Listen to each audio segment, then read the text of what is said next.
Great. Well, thanks so much for joining us, for being one of the first of our SALT Scholar alums to talk to us and check in on what you are doing since you graduated.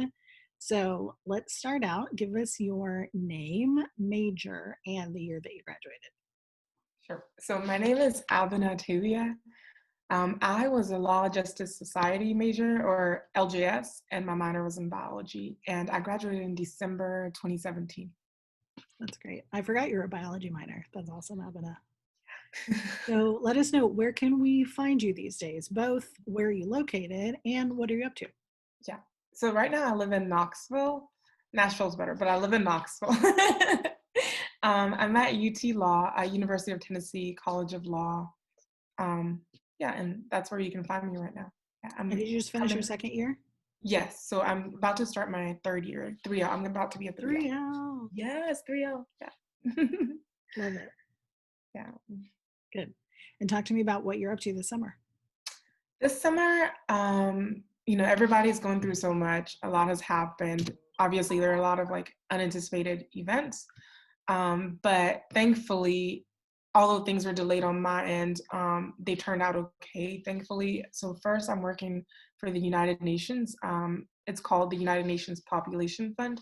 So I'm doing that until the end of this month, June. And then next month, I'll be working for a firm called Bone McAllister and Norton in Nashville. Yeah. That's great. And are you just doing summer associate work with Bone McAllister? Yes, I am. Okay. Hopefully, I'm hoping, fingers crossed, that it'll turn into like a permanent job for when I graduate next year. Yeah, All that's right. that's the dream. Excellent. Yeah.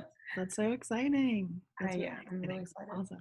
Awesome. Yeah. Okay, well, talk to us about what was the focus of your SALT Scholar project. You did that as your senior research project in the LJS program, but what community issue area did you focus on? Sure. So my capstone was on the international student community at Lipscomb, but then extended to like private Christian schools as well. I wanted to know about how they were tackling international students that were in their community and how they were assisting them, whether it was adjusting or like whether it was providing housing during holidays. And then I wanted to implement that, like what they were doing back at Lipscomb, because I saw there was an issue with international students having to move out during holidays, and it wasn't practical for a lot of them. So I wanted to research how we could bridge that need. So that was what it was on. Yeah. Great, excellent. And your interest in that came from? It came from not myself personally, but I had a lot of friends that were from part of the international community. And so just hearing about their concerns about having to move out, about not finding a lot of support in that area, that spurred me wanting to look into it some more. Yeah. Great, excellent, thank you. So as you think back on your Lipscomb experience as a whole, both the SALT Scholar project, but other service learning experiences you did through the SALT program, what do you feel like were some of the benefits of those SALT experiences, especially now that you're a few years out of graduation, that you can reflect back on? How did those service learning experiences help you both at the time and then since you graduated? Yeah, I think for me it's twofold. The first thing is, one thing I remember from my whole SALT experience is like the importance of sustainable change. And I think that's very important because you can go into any community and try to like spark or influence change, but it's not sustainable if the community is not part of that growth. And so that's one thing I remember. And that has translated in my law school experience. I took a class recently. It was called Global Public Health Law.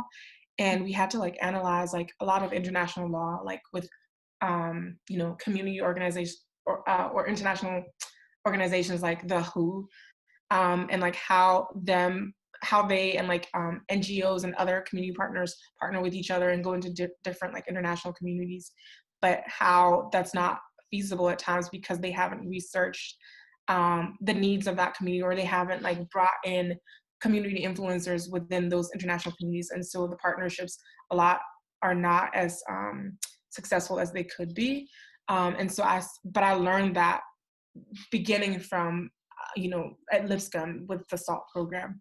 And so that was very important. And then also too is being able to like present a body of work. So I think the hallmark of true academics is being able to, put together a project, a work product, and being able to like stand behind it and defend it, and answer questions about it.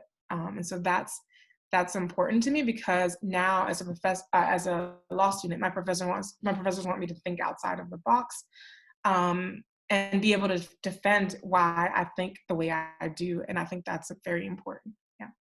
Great. Excellent. Thanks, Abena. That's awesome. Okay, so kind of thinking a little bit more broadly, because you have the benefit of now a couple of years into the world post-graduation, what were some of the unexpected things that you've had to navigate after graduating? Sure. A lot. And what do they say? Like, man can plan, but God laughs. I didn't think I was going to be in law school at all. I was like, no, like that's not me, but I'm here. And I think when I was at Lipscomb, I remember I graduated a semester later than I should have, but I remember like trying to navigate that whole process, and thank God I had like people in my life who were willing to have those hard conversations with me and give me ideas about their journey. And so one thing I wish Lipscomb had, or the SALT Scholar program had was, like an event where other people that have been where we're trying to go could like come and like sit down and like have conversations with us, so that we can learn about like how they got there, what their journey was like, what they would have done differently, and then we can like plan our future through the lens of their past. And I think that's very important, because you learn a lot from other people's experiences, and so that's one thing I wish I had had. That's great. We're kind of doing it now to benefit the We students who are are. coming up. We That's a really great are. suggestion. What's the timing of that, do you think? Like, when would that have been helpful? Maybe end of junior year should have been when like the conversation started, and then senior year you could like start, like actually getting down to the nitty-gritty and like plan and like implementing it in your life. Because for me, like, I'm a first generation law student. Traditionally or biologically, I'm the first girl to ever graduate from high school in the village in which I was adopted, let alone college. And so like, and both my parents are teachers. And so I never had anybody I didn't know a lot of lawyers. I think Professor Spivey was the first lawyer I ever met. And so it would have been nice to like, just like, not even just lawyers, but like talk to other people that have been to places where I could potentially like be interested in ending up, and seeing like what their suggestions were. Yeah. And that group of alumni could have been convened by the SALT office or Mm-hmm. the Or LGS the alumni program at Lipscomb. Mm-hmm. Yeah, and that was, year. yeah, exactly. And that was one thing my capstone project yielded. I found that Lipscomb was not necessarily making very good use of its alumni network. There's a wealth of people, a wealth of information, a wealth of knowledge, a wealth of experiences, and we're not tapping into it. And I wish we would do more of that. Yeah. Great. Thank you. Thank you. What do you wish you knew at graduation to help you transition to your next phase? At graduation, that it's okay. I mean, this is very like theoretical and it's not very like concrete, but one thing I wish I had told myself then was like, it's okay not to know like where I'm gonna be. It's okay to just take it a day at a time and just figure it out as it comes. That's one thing I wish I'd known, because I was like trying to plan like 5 years ahead, and comparing myself to other students and where they were, and not everybody's walk is supposed to be the same. And so I wish I had known that at graduation. That's great. That's some deep wisdom there. So what skills or experiences from your various SALT experiences have helped you after graduation beyond kind of what you've explained already? Yeah, I think one thing that shapes a SALT scholar from the rest of Lipscomb students or other students, period, is the need to become a holistic person. And so that means like, okay, for example, you're going to be working for the rest of your life. And so hopefully the goal is that it's something you enjoy. So because you're going to be spending like 70% of your life doing it. And a holistic approach means that you are involved in the community, you're giving back. And a lot of times that may not be found in one job. And so SALT teaches you that there is true meaning in giving back. And sometimes giving back is just as much for, those you're serving as it is for you as well. And so that holistic approach is very, very important. Great. Thank you for that.